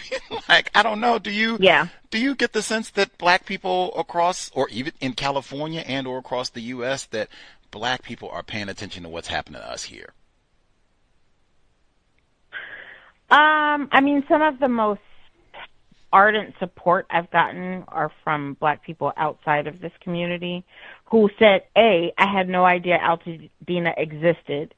B, I had no idea that it had such a rich, history of black home ownership. And C, I want to be here to help you. But, these are not only people from out of state, but people who live in LA. I've had families, from Inglewood, Compton, Lamert, what is Altadena? I've never heard of this until the fire. So I think for the people that you're referring to, the sort of demographic that's like, we'll get to it. It's because we really didn't exist to begin with. We really weren't on the forefront of anybody's mind. But you couple that with ICE raids. There was a lot of movement on my street, clearing of lots, and it looked like there was, a sort of a concerted effort to get things moving. And then when ICE showed up en masse in Pasadena and Altadena, construction stopped. I haven't heard of a hammer in 2 weeks. So we are, compared to the Palisades, we definitely are a afterthought, or at least it feels that way sometimes. But no, in terms of black folks, again, some of my most ardent support has come from black people who are, pleased to learn about Altadena and have been really helpful. Love hearing that. The website again, octaviasbookshelf.com. You'll see the GoFundMe button, octaviasbookshelf.com. I certainly advocate self-care. Hopefully you and your husband taking great care of yourselves, getting rest and eating well, drinking lots of water so that you can manage all of this as best you can. So we don't take up your whole evening. I guess *6 if folks have a quick question that they want to get in.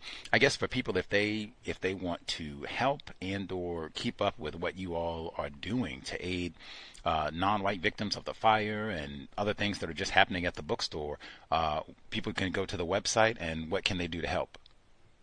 Yeah, you can go to the website. Again, it's octaviasbookshelf.com.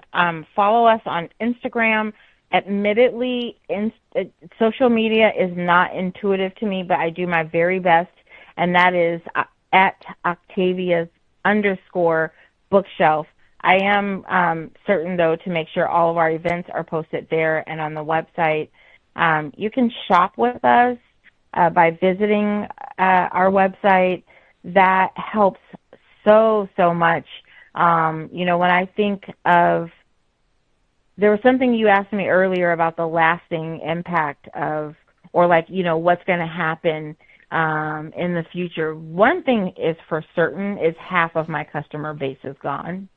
So I don't know, what will happen in terms of, survival. But I can say that, the support is so needed and necessary for me to be able to continue to do this. So, I think that's the best way to help us is to shop with us, tell your friends about us, tell your family about us. If you have a business-to-business orders are always really lovely because it's low lift on our end. We get you a good deal. And I would say, whatever your thing is, whether it's vibes or prayer or whatever it is, we take all that too. We just want to continue to be here to do the work. So I appreciate you having me on the show. I appreciate your listeners even having interest in this, and I'm just so deeply grateful to have this opportunity. Well, again, for someone who literally had to evacuate their residence for half the calendar year and persevered undaunted to aid victims of racism that are around you. She said 500 people coming through and getting reading. I mean, hey, if you can't read, come on. Yeah, listen, we not only had reading glasses, air mattresses, air purifiers, food, basic toiletries, blankets, clothes, but we even got edge control for our ladies. I think culturally specific, right? Toiletries makes a difference. So for black women, we need a certain hair gel. We need edge control brushes. I was like, we're going to make sure that we're okay, that we can, clean ourselves up and have some dignity. So I was really proud to be able to offer those very, very culturally nuanced items along with everything else that we were giving away. Standing ovation, Miss Hyde. Dolores Jackson, proud. Wow. Just, that's what I had been seeing. For listeners, once again, this is the whole year of Octavia Butler. I had been seeing the news reports wow, that is, it would have been an amazing period, just, Black Bookstore and all that she had to persevere through to get there, being divisive and, all that. But then, wow, the wildfire come and they're undaunted. We got to evacuate and we are going to help. We're going to pitch in and anything, edge control, we got it. I mean, wow. Well, I would say what Audre Lorde said, without community, there is no liberation. So I take that to heart. Well, high commendation from us here at the Context of White Supremacy to Miss Nikki Hyde. I am super impressed. If I get myself back down to L.A., if I get back to L.A., I'm going to find those children. I'm going to ask them, did you know Kindred was supposed to be a dude, and see what they say.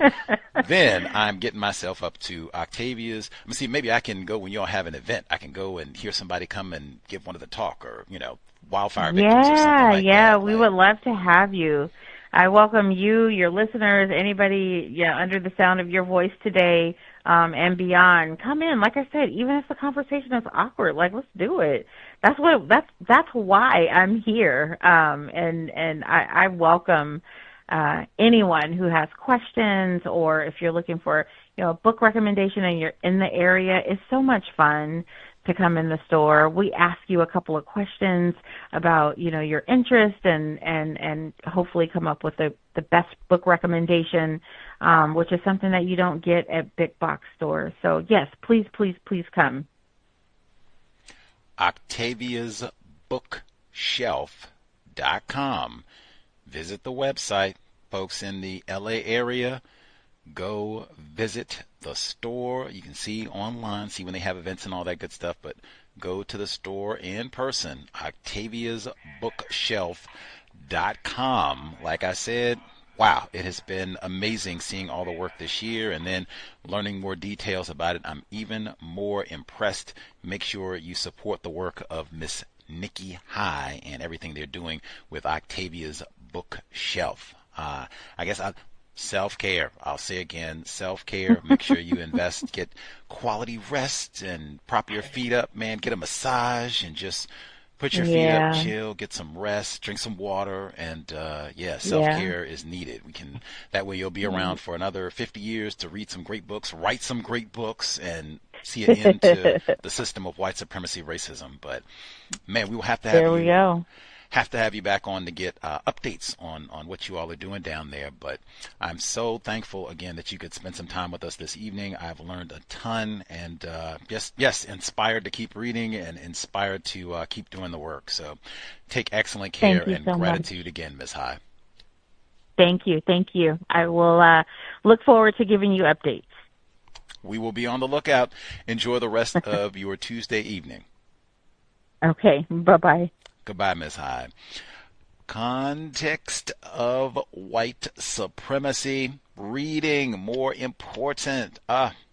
Black bookstore owner. Can't believe it. Miss Nikki High, granddaughter of Dolores Jackson. What an inspiration. Visit the website again, octaviasbookshelf.com. octaviasbookshelf.com.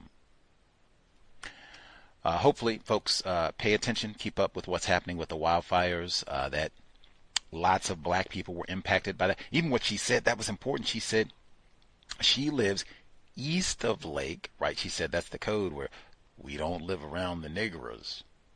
But they got advance notification. Now, I mean, come on. You can't notify everybody at the same time? That's the people that live further from the niggers, you get a head start on saving your life. What? And we talked about that. There were a lot of black people who died in all of that. Particularly elderly. She talked about that older black people, like when I say like over 80 and such, might have mobility issues and all the rest of it. She said getting those alerts late at night, 2, 3, all that confusion. Then it's all dark and smoky and scary outside. Just wait till the book comes out about this, man. Oh, I should have said that. Man, write a book. She should write a book. Hopefully, I have to say that. When I write her to thank her, say she should write a book. She should write a book about this whole experience, the racism of it all. And she's got the victims right there. She's got the victims. They can include their she should write a book. She should write a book. Anyway, about this specifically. She should write a book. Maybe several, but definitely a book about this. But, man, hopefully I would not have paid attention to all of this. I don't think if I hadn't gone to California so close to when all of this happened, because I have not seen this in the news enough. I don't think it would have held my attention. It seems pretty much that first week, once, they kind of got things contained, that was it. We moved on to we had President Trump, and we had lots of other things to focus on this calendar year. So I'm not sure if I would have paid as much attention to all of this if I had not visited California so recently. But it certainly, kept my attention at least 6 months into the year. I'm still thinking about all of that and the racism, white supremacy at the center of it, and then to have racial dislocation. She said she lost half of her customer base. Jesus. Anywho, California to live and die in L.A. Indeed. We will be the Catherine Massey Book Club. Will be here on Thursday. Take a quick break and see if folks have any thoughts they would like to share before we wrap up on this here Tuesday. Warm Tuesday, I will add. 81 degrees in Seattle. That is a whopping 4 degrees above the average temperature for this time of year. So it was, I don't know. I don't know how toasty do you consider 80 degrees to be? 80 degrees Fahrenheit, like, especially 80 degrees in the summertime. It was warm for, I guess for here, it was a mildly warm day. Anyway, we'll take a brief commercial and we will be right back. Context of white supremacy. How many people did you invite? There should be more coming. No, just because there's a protest at the Roundhouse in Santa Fe, and that's where we should actually be. Like, we gotta be careful. We can't just feel happy with ourselves. Yeah, I obviously agree with that. Yeah, and sorry, but you called yourself anti-racist earlier, and we can't just take that. Like, do you know what that would actually mean? Because I'm not an anti-racist either, but right now we're playing at maybe being like white critical. Maybe we're white traitors, but the goal is to be white abolitionists, and that means actually changing institutions, dismantling whiteness, and not allowing whiteness to reassert itself. But we're pretty much light years away from that. Are you f***ing retarded? What the f*** are you talking about? You're white. Film of the summer potential. Eddington. Again, Gus T. That was, there were two movies basically that I was looking for this summer out of all the film festivaling Gus T. was doing. There were basically two films I was looking for. One of them was 40 Acres. We heard a little bit of that today. And then Eddington. Have seen them both. And then you just heard Eddington. And I didn't even know that was going to be about both of them are about racism. Basically the same film. Basically. I didn't know racism was going to be at the center of Eddington, but there you go. White people cannot be ignorant about racism. I cannot stress enough, one, the portion that the code, we have a great house, solar panels, no lead in our water system, and we're east of lake. Wink, wink. And they all know, that means they don't live around the niggers. One more time. White people cannot be ignorant about racism because it would be east of lake. What does that mean? Are we close to the beach? What does that mean? What does that mean? They didn't say that. They already know. I don't have to get on to do no searching. I don't have to do no Googling. None of that. I know what that means. The other part, like I said, I should have made more of it. When she said they got the early notification, you can look. Go pull up a picture of the Altadena Palisades wildfires and pull up a picture of the victims, the people that died. They're still finding remains, by the way, July 2025. But pull up a picture of the victims, people who died. You're going to see a lot of dark faces. Not everybody, but it's going to be a lot of dark faces, and they're going to be older. Are you serious? Like, just you live east of lake, meaning you don't live around the niggers. You get advanced. They tell you not at 3 o'clock in the morning like they do the no-knock raid. They tell you at 9, 8, reasonable time where you're awake, functional, where you're not sleep, half unconscious, whatever, and got to wake up. What's the noise? And then, like I said, it's all dark. Electricity is out and confusion and trying to figure out what? Come on. That's that. And same thing I said yesterday when I said black grandmothers are important for sure. But I also said, like, man, that's not privilege. If I get advance notice, there's an apocalyptic storm of fire and brimstone about to rain down on us. Do you want to live around the niggers and you find out at 4 a.m.? Or you want to live east of the niggers and you get to find out at 8 p.m.? That's not privilege, man. Like, woo, That's the difference, and we got out safe and sound, survived. Maybe we even had time to get the family photo albums, birth certificates, some of the important documents we might need if our house does burn down. Or, ooh, we didn't get no documents, and I died too. Dang. Disgraceful through and through. And the racism she experienced, I even thought maybe email Dr. Wayne A. Wiegand and see if he could go out and do a talk at her bookshop. Maybe that gets it. She sells some copies, right? Some signed copies of his book. Get some traffic. Get people to come in. Discuss. Right. Maybe I'll do that. I'll have to see. But man, them coming and kicking in the door, vandalizing, all that property destruction. What happened? These Semi Valley. You're supposed to protect property, white-owned property in Semi Valley and Southern California, right? Come on. All of that contempt for what?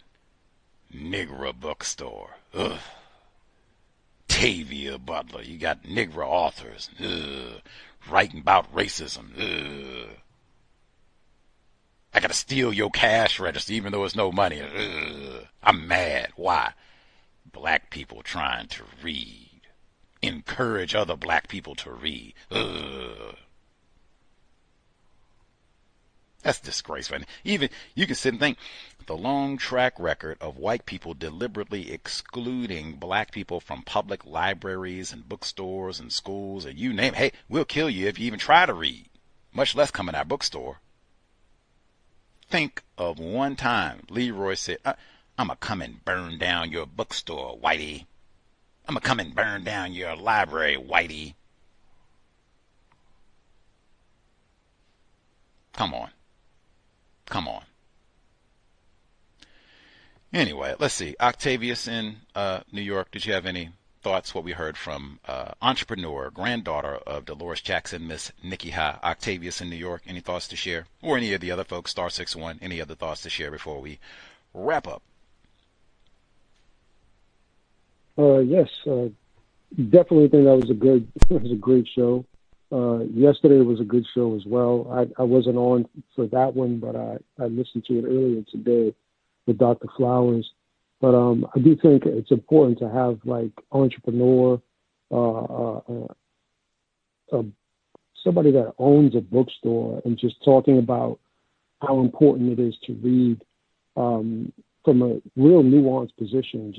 And one of the things that I caught that was very important was the two pathways of learning when reading. One, reading it, obviously turning pages, and then the other aspect, listening to an audio book and how both of them activate different pathways in the brain. She kind of touched on that a little bit, and that was something that I'm definitely going to Google and look into more, because she did say that was the oral aspect of it is more something that our ancestors would utilize, and I thought that was extremely important. So again, and I'm already on her webpage, purchasing something now from one of the authors that she mentioned. I'm curious to see, from an avid reader like herself, what she perceives as a good author and what isn't. I'll definitely inquire more. And just one other thing, guys, and this is a little bit off topic. It is off topic to some degree, but it was about Dr. Flowers yesterday. And there was a lot discussed in conversation later on as you spoke about black men. And I thought that was really important. And I think anybody that's a listener should like listen to that excerpt, especially leading to the end before she had to leave, unfortunately. But it was it's really good information that she shared, but it's also good, like the actual back and forth and challenging her on her position when it came to black men and their position in patriarchy. Again, not to diverge too much, but that also was a good show. With that said, I will mute my line. Thank you.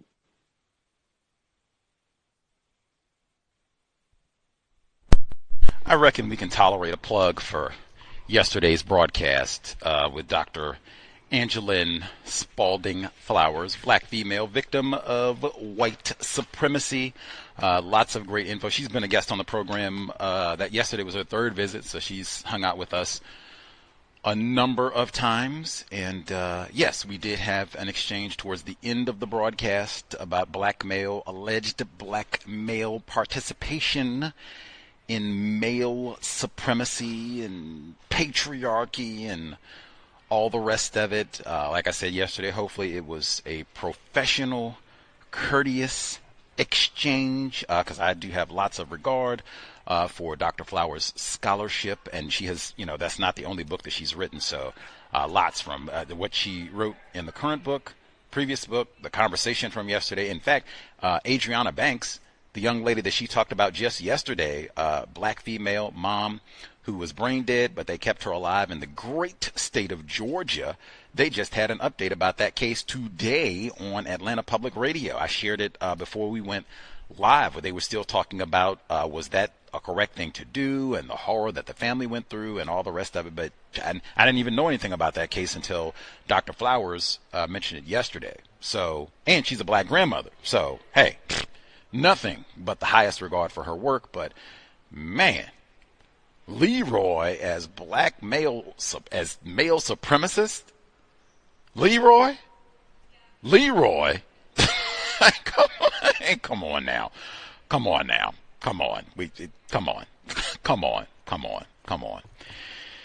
Anyway, I will say,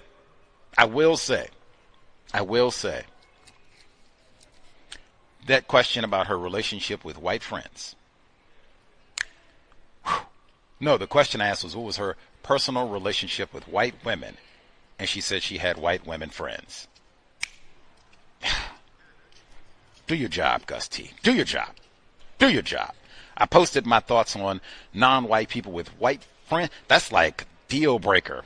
So I've had 24 hours to think on it, like, woo, I'm classified as black and I have white friends. Deuces. We are not going to be hanging out, spending time together, kicking it for lunch. I'm not, when I make my blueberry cobbler, when I make my blueberry coffee cake, make my blueberry pound cake, I'm not coming to share none with you. We not enemies or nothing, but I don't kick it. You got white friends. Could be dangerous. Where I said that, white people and alcohol, white friends, horrible word combinations. Anyway, but broadcast today, yes, I did think it was amazing to hear from a black entrepreneur about the attack. She said the attack started before the business even opened. We got your back, sister. Don't you worry about it. Well, we not even open yet. What you mean? Yeah, I've been already hearing about how divisive and racist you are. Wait a minute. We ain't got a book in the store yet. What do you mean, divisive? What do you mean? In silence or indifference, Dr. Wayne A. Wiegand put things in context about a black person trying to open a bookstore. Even in California, this is Los Angeles. Every white person loves Kendrick Lamar. You got about what? 2 generations of white people say they love Tupac. 2 generations of white people say, I love Snoop. 2 generations of white people. I love Dr. Dre. I'm going to start a bookstore for black people. Oh boy, here we go with this racist Negro. Wait a minute. You listening to the Chronic. Wait a minute. Anyway, hopefully folks got constructive information, because we do hear that black entrepreneurs and, hear people say that's the way that we get rid of racism. Miss High didn't say, I opened my black business and that was the end of racism. She didn't say nothing close to that.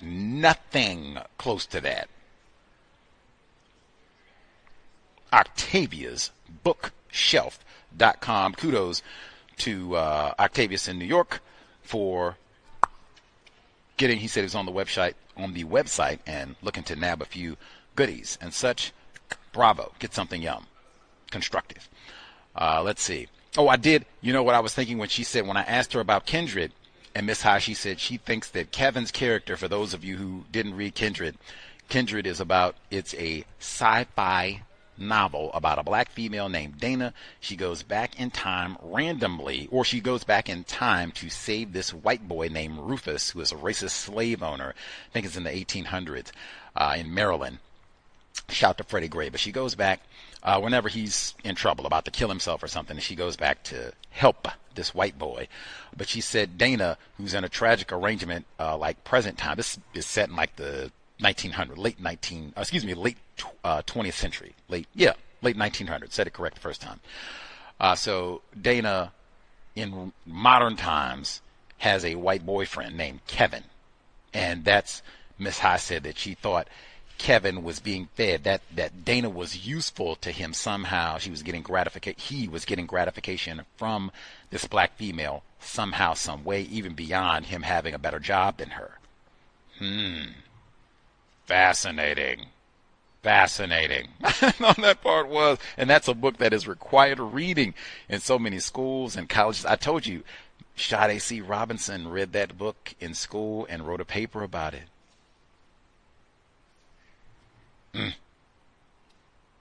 But I thought that was important as well. And she said she thought Kevin was being fed in some way by Dana, this black female. Delectable Negro, human consumption and homoeroticism in U.S. slave culture. That's what came to my mind when she said fed. Get that book 2 days in a row. Again, that's why that book is #1, probably forever, until we replace white supremacy with justice. That's it. Anything else to get in? The only reason I'll tell you, Octavia Butler came up so much this year, and I was giving you all the different ways. The only reason, and I tried and thought about it, the only reason we did not read Kindred in the book club is because non-fiction. Don't I say it all the time? Non-fiction. We need to learn more accurate information so that we can replace white supremacy with justice. I got Kindred and Eric Kleinberg's Heat Wave at the same time during the wildfires. Started reading both at the same time. And I said, now which one of these, non-white people, not well informed, which one of these do I think gives us a better grasp of what's happening here? I think I had to read one chapter of each at the same time, same day. It was no kind. Rodney King comes up in one of these books immediately.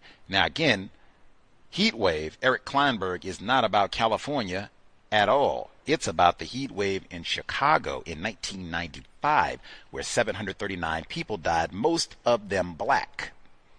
But Rodney King comes up in that book in the first chapter.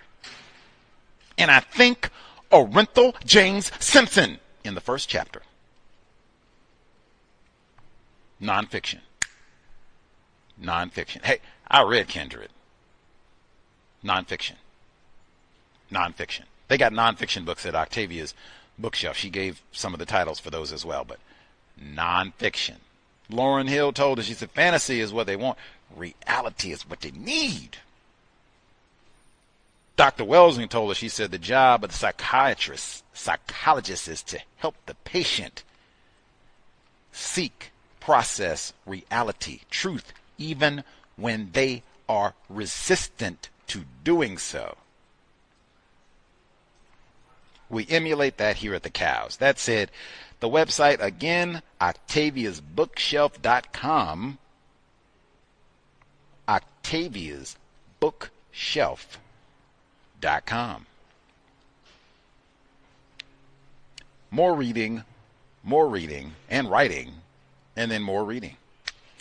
At minimum, we will be here on Thursday, neutralizing workplace racism. Same time, 8 p.m. Eastern, 5 p.m. Pacific. Let us know how you're dealing with the heat as a part of your work environment this summer, and other codified concepts, suggestions for non-white workers. One thing I will share, I'd mentioned the Monstera plant like last week. I think we talked about Mary Kay, and I said, man, because they said with Mary Kay, she got in trouble raping non-white child, Veely, and they said she had her white supporters and friends. They said, Mary Kay, I don't forget all these rumors and accusations. We got your back. Bring you some banana pudding, ears of corn, green beans, lima beans. We got a place for you to stay. Anything you need, we got you. And bought you some flowers, too. Add a little color to your life, because I know things are stressful. I said, man, I couldn't imagine that. But I said, just in case, if I ever do get charged, Gus T and embezzled about, $10 billion worth of crypto, tried to carjack 15 people, rape 20 white women, all of the above maybe. If it does happen, y'all say, I know that's a lie. They just made up some foolishness on old Brother Gus T. Look here, Brother Gus, we got you back. Brussels sprouts. Long as I got a futon, you got a place to stay. We got a vegan apple pie for you. We got your back, black brother. And I said, you all know my plants. I tell you which ones I like. I said, I love me a Monstera now. I already got 2. Little one, big one. Man, my big Monstera, which is not, fully mature. It's 2 feet, but still. My big Monstera, when I got him, with most plants, not all, with most plants, they will encourage you to rotate them so they get equal access to the sun, and they will grow full volume all the way around. Most plants, they will say that the Monstera is one of the exceptions to the rule. You do not rotate, faces the same way all the time so that the leaves are always facing the sun, no turning. People who are not informed about Monstera specifically, they will rotate them, and I won't say it ruins the plant, but I mean it is not best for plant growth. They have a specific term for it. I forgot. Words are important, but they have a specific term. Monstera plants, they will rotate. I guess all plants grow towards the light, but these plants, like to the extreme, the whole stem, everything will rotate to guide the plant back to the light.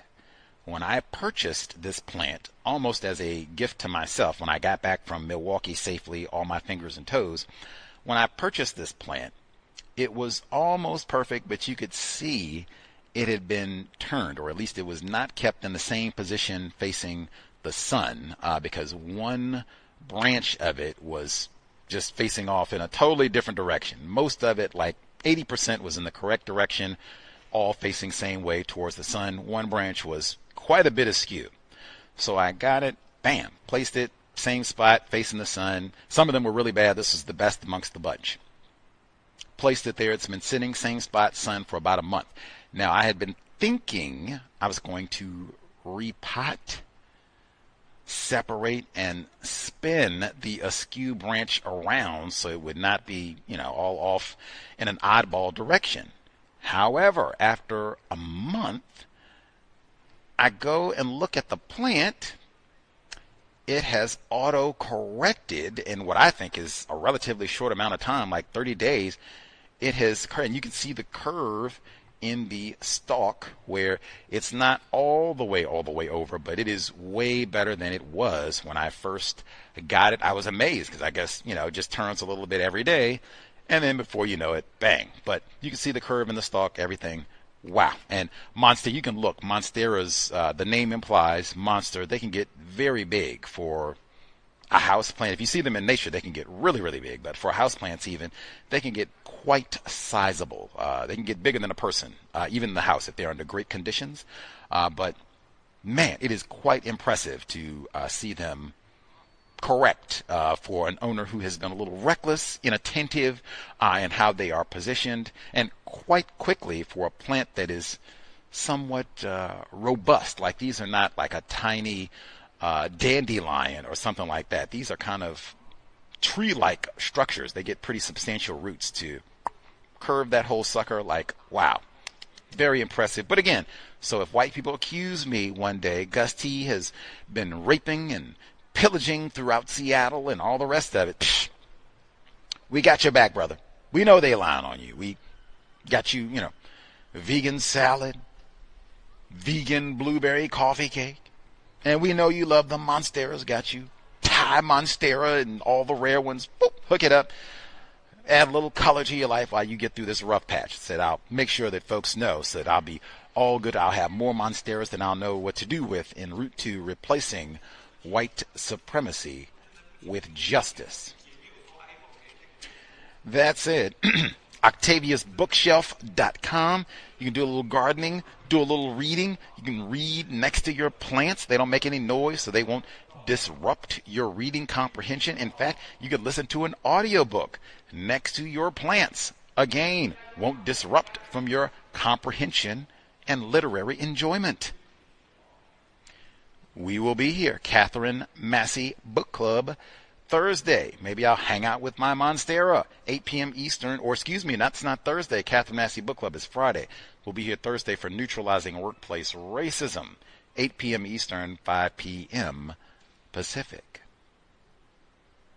Sobriety would be best under conditions of white supremacy. Race soldiers might be coming to burn down your bookstore. Other business might need to be sober to respond. Invest. If you think the C.O.W.S is constructive, hit the blog racism-notes.blogspot.com, racism-notes.blogspot.com. PayPal button in the top right corner. Beneath the button, you'll see the links for Cash App, Venmo, and PayPal. The Cash App address, cash.app/the-C.O.W.S. Much obliged for 16 years of listener support, hopefully worthy of your time and energy. You can also hit the wish list at Amazon under Gus T. Renegade. Much obliged for all the folks who have nabbed an item or 15 over our 16 years on the air. Hopefully we have been worthy of your time and energy. Creator, we ask that you remind us to stop saying not all white people are racist. We ask that you remind us not to waste other non-white people's time and energy, especially our own. Help us maximize our time and energy to replace white supremacy with justice immediately. I think today's guest, Ms. High, excellent illustration of that in practice. Remind us to stop name-calling black people. Stop producing throwaway offspring to be raped by Mary Kay Letourneau. Replace white supremacy with justice immediately. C.O.W.S signing out. Thanks all for tuning in. Nikki, you so brainwashed. I'm a victim, brother. No problem. You're a victim. I'm a victim of 400 years of conditioning. Shut up. The man has programmed my conditioning. Even my conditioning has been conditioned.